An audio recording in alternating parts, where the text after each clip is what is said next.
Hi, this video is the art of hair transplant restoration surgery on a black African American woman who flew all the way from Kentucky to for me to restore her hair. And again, she said that she could have done over in Kentucky, but she'd rather have someone who specializes on black curly hair, and especially who have a lot of experience on working on black woman hairline. I mean, it's really important because this is your face, and you'd be wearing this, and you don't want someone who use a guinea pig who now do not have a lot of experience. And if they don't have a lot of experience, they could really potentially give you a really odd looking hairline, or the density won't be there. Why? Because with inexperience, if they don't have experience in working with black curly hair, they kill the graft doing the harvesting part, doing the dissection part, and doing the placing part. So through many years of experience and work on numerous black curly hair, whether for men and for women, I've come to invent quite many techniques to overcome the difficulties of harvesting, of dissection, and placing black curly hair. In general, beside the surgical skill will dictate the density of the hair. The artistic and aesthetic details is really important in terms of creating a natural hairline. It's an art form, really, in creating a hairline. So from the mid eyebrow to the hairline, for women it's around 4.5 to 6.5 centimeters, and as long it's overall proportional to a third. From the mid eyebrow to the hairline is a third. From the mid glabella to the tip of the nose is a third. From the tip of the nose to the bottom of the chin is a third.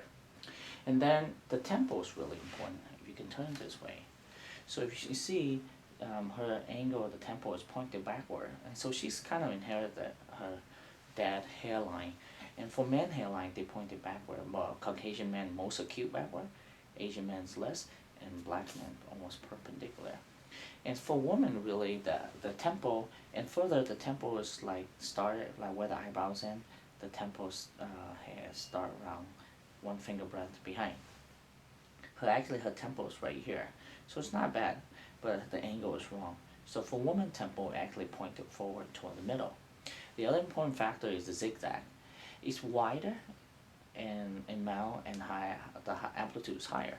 So if you look at this side, you can see.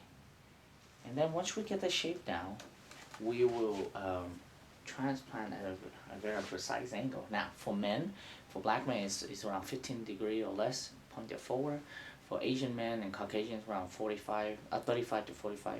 But for a lot of black women, the temple, the angle is flat. Again, the skin pointed upward and flare back out and turn sideways. So the precise angle is important as well. And the other important is the selection of hair graft. We will transplant rows and rows single hair graft in the front, followed by root of 2 hair, 3 hair, and 4 hair in the back for bulk and volume. The goal in the front is softness and naturalness. The goal in the back is volume and density. Now, hair transplant is not a perfect science. Sometimes you're going to need more than one surgery to have better density.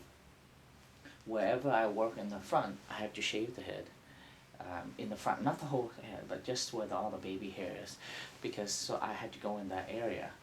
And we will always follow the natural facial structure and the natural hairline. And a lot of women have their residual hair, so we follow that. Again, no Rogaine cannot create new hairline where it's lower, or Rogaine, all it does is sometimes it can help slow down the hair loss or help making the hair thicker. Only if they're existing root. It does not create new hair, so it does not lower the hairline, unfortunately. And so we feel confident just to follow the natural baby hair, or we follow the facial structure as well. Again, when I built the hairline, I built according to the base facial structure. Hair transplant, again, is not a perfect science, but it can be done really good. And sometimes, again, you might need more than one.